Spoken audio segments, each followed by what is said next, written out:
Hello everyone and welcome to a very special Royal Blue edition of a very quick vid with myself, Sean Bradbury and Sam Carroll. Big news from Goodison Park this morning. Eyebrows have been raised, not just Carlo's, but all across the football world. Ancelotti confirmed on a 4.5-year deal. Sam, your reaction first of all? Let's go out. Sack work off. We're back. That's the end of the vid. No, obviously amazing. I think it was a pipe dream at first, wasn't it? And you've got to really think about the journey Everton have been on since sacking Marco Silva. From a lot of people saying it was going to be Moyes to the end of the season.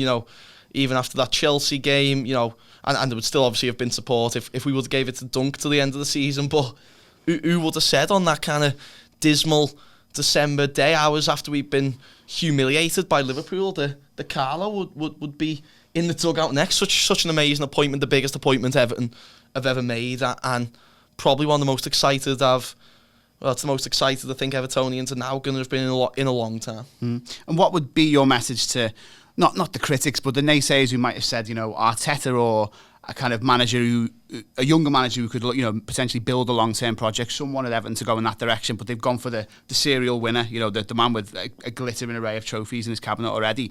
What would you say to those who said a different direction should have been the way? It's difficult, isn't it? I think it's difficult because Everton still under Moshiri are still kind of finding out who they are and who they want to be.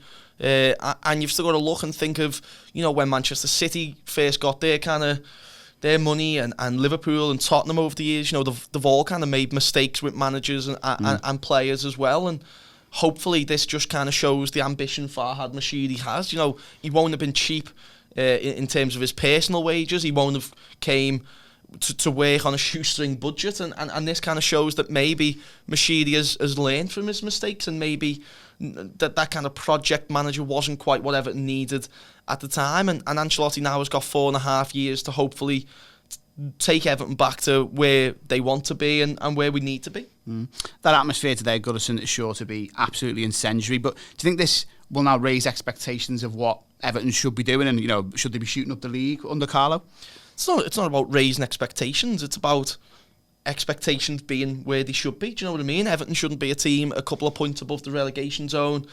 Everton shouldn't be a team looking over the shoulder, and Everton shouldn't be a team employing managers maybe who've kind of been relegated and not kind of got the kind of CV that Ancelotti has. Not to it's not to say this isn't a major coup that nobody could see coming in a way, but Everton should be a top 6-7 team.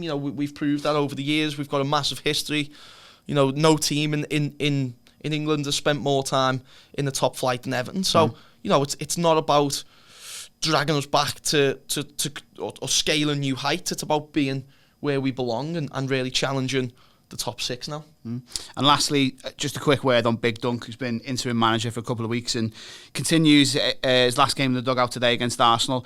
What kind of a job has he done, and what does he leave in terms of a mini legacy, if you like, for Ancelotti to take over? I think he leaves a little. He's brought the pride back, hasn't he? That was a horrible night at Anfield, and to see the way we played, the way we defended, to concede 5 against Liverpool, it makes you feel sick. But to get the reaction what he has done, and you don't have to be a manager, who's ranting and raving on the sidelines, but it was just so nice to see someone who genuinely cared and genuinely embodied what the fans were feeling. I was there on Wednesday night in the press conference after the game, and to see Duncan genuinely choked up and not able to answer questions because he was that emotional about getting knocked out. It hurt him as much as it was hurting us at the time, kind of thing. So what he's really brought back is a pride about Everton. He's brought that fighting spirit back, and he showed that it doesn't have to be, Everton fans that aren't going to accept Route 1 football, but it doesn't have to be playing out from the back. It doesn't have to be kind of project football. It can be in your face, and the crowd will respond to that. And as long as you leave everything out there in that royal blue shirt, that crowd will always support you. And hopefully he lets Carlo know that early doors. Absolutely. Well, we'll leave it there. Thanks to Big Dunk. And now it's over to Carlo. The Ancelotti era begins. Moshiri's got his Hollywood man. Plenty of excitement for the Blues in there. We'll see how it goes this season.